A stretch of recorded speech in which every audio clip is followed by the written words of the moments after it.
எல்லாருக்கும் வணக்கம். சமோசா எப்படி தயார் பண்ணுறதை உங்களுக்கு சொல்ல போகிறேன். சமோசா இந்த பாருங்கள், இது வெங்காயம், உருளைக்கிழங்கு, கருவேப்பிலை, மல்லி இலை, கறிப்பொடி, வத்தப்பொடி, உப்பு எல்லாம் போட்டு பிசைஞ்சிடணும். பிசைஞ்சிட்டு இந்த சீட்டு வந்து கடையில் கிடைக்கும். இது வந்து மைதா சீட்டு. இந்த சீட்டு வந்து கடையில் கிடைக்கும். எந்த கடையில் கிடைக்கும் இல்லை அந்த கம்பெனியில் போய் கேட்டால் தருவாங்க. இந்த சீட்டுடைய விலை வந்து ₹2 இருக்கும். இந்த சீட்டு இது வந்து மைதாவில் தான் செய்கிறாங்க. ஃபுல்லாக மைதாவில் நம்ம என்ன பண்ணணும்னா இங்கே பாருங்கள், இந்த மைதாவை குழச்சி வச்சுருக்கேன். இது வந்து மைதா மாவு ஒட்டுற பசை மாதிரி இருக்கும். இதை வந்து முக்கோண சைஸில் ஒட்டுவாங்க பார்த்தீங்களா, இது பசை மாவு. வேறு எது பசை மாவுனா மைதாவில் குழச்சி வச்சுருக்கேன். என்ன மைதாவை குழச்சா பசை அந்த மாதிரி பிசுன்னு இருக்கும். இப்போ இது என்ன பண்ணுறேன்னா, இந்த சீட் இருக்குல்ல, இந்த சீட்டில் இப்படி தடவிட்டு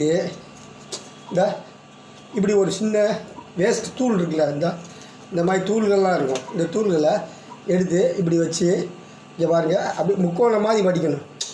பாருங்கள், இப்படி மடித்து வச்சுக்கணும். இப்படி மடித்து இந்த பக்கம் ஒன்றும் இல்லை, பொட்டலம் தான் இது. இப்படி வித்தெல்லாம் கிடையாது. அமெரிக்காலாம் போய் பழகலாம் கிடையாது. யாருன்னா நீ கொஞ்சம் கோண்டு இப்படி மசாலா எடுத்து இப்படி உள்ளே வைங்க. வேறு ஒன்றும் இல்லை, அப்படி லேசாக கொஞ்சம் கோண்டு எடுத்து வைங்க. மசாலா வந்து வெங்காயம், உருளைக்கிழங்கு, கேரட்டு போடலாம், பீட்ரூட்டை அவிச்சு போடலாம். அவிச்சு அப்படியே சீவி விட்ருங்க. அருமையான கறிப்பொடி, வத்தப்பொடி, உப்பு, மஞ்சப்பொடி, கருவேப்பிலை, கொத்தமல்லி இலை எல்லாம் போட்டு நல்லா மிக்ஸ் பண்ணுங்கள். சாப்பிட அருமையாக இருக்கும். என்ன இந்த பாருங்கள், இப்போ சுற்றி வச்சுருக்கல, இந்த இது இருக்குல்ல, இந்த துட்டு இன்னும் கொஞ்சம் வேஸ்ட்டு. இந்த வேஸ்ட்டை இப்படி உள்ளே வைங்க. வச்சுட்டு அப்படியே அந்த மைதா மாவை இப்படி தடவி இப்படி ஒட்டிடுச்சா, ஒட்டினோடனே திருப்பி இப்படி தடவுங்க. இந்த பாருங்கள், முக்கோண சைஸில் வந்துருச்சுல. இப்போ பாருங்கள், திருப்பி காமிங்க உங்களுக்கு. நல்லா பாருங்கள், இந்த இப்படி வச்சுட்டு உள்ளே வச்சுருக்கல, இப்படி ஒரு மடங்கு எடுத்துகிட்டு இப்படி ஒரு மடங்கு இப்படி வந்தால் இப்படி ஒரு முக்கோணம் வந்துச்சு. இப்போ வந்து இந்த சட்டியில் இங்கே எண்ணெய் காயுது. எண்ணெய் காய்ஞ்ச உடனே நல்லா இந்த பாருங்கள், இன்னும் அடுத்து ஒன்று கொஞ்சம் எடுத்து சொல்லித்தரேன்.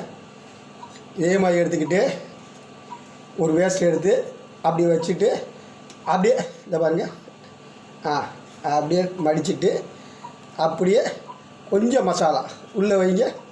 உள்ளே வச்சு இந்த வேஸ்ட்டை அப்படியே கொஞ்சம் உள்ளே வச்சுட்டு பாருங்க, இந்த மைதாவை அப்படியே இப்படி தடவுனா நல்லா ஒட்டிக்கணும்.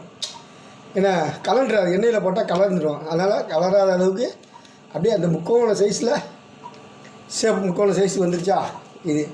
இது வந்து வெறும் பியூர் மைதாவில் செய்கிறது. மைதாவை செஞ்சு இது வாட்டி எடுக்கிறது பிறகு நான் சொல்கிறேன். இது எப்படி தயார் பண்ணுறது தான் உங்களுக்கு நான் பிறகு சொல்லுவேன். ஏன்னா இப்போதைக்கு இதுதான் என்ன, இப்போ இந்த எண்ணெய் எனக்கு காயுதுங்க. காய்ஞ்சவொடனே எண்ணெய்க்குள்ளே இதை போட்டு பொரிச்சு எடுத்தால்